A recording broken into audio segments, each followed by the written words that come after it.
Một mình em trong đêm thâu, ngắm bầu trời lung linh ánh sao. Lòng em thấy nhớ anh nhớ thương nào. Mình cùng đi trên con đường xưa, cùng say đắm với bao mộng mơ. Mà giờ đây sao lẽ loi chỉ mình em. Rồi mùa thu đã dần qua, khi mùa đông cô đơn đến đây. Lòng xe sắc trong giá băng, em nhớ anh nhiều. Đôi hàng mi em mong lệ rơi, mùa đông sáng giá băng người ơi.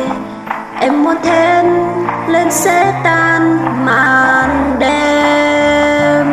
Nghe tiếng gió có tiếng của anh, nghe trong đêm có tiếng anh về.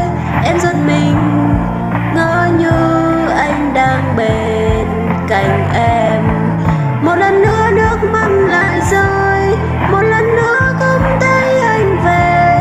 Em lại buồn ngồi ngẩn ngơ chờ anh.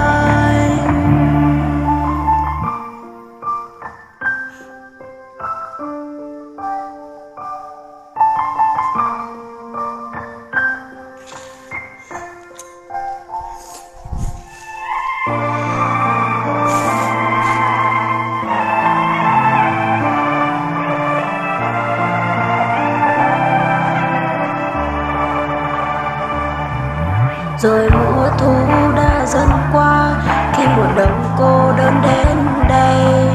Lòng xe xác trong giá băng, em nhớ anh nhiều. Đôi hàng mi anh mong lệ rơi, mùa đông sáng giá băng người ơi. Em muốn thêm lên sẽ tan màn đêm. Nghe trong gió có tiếng của anh, nghe trong đêm có tiếng anh về.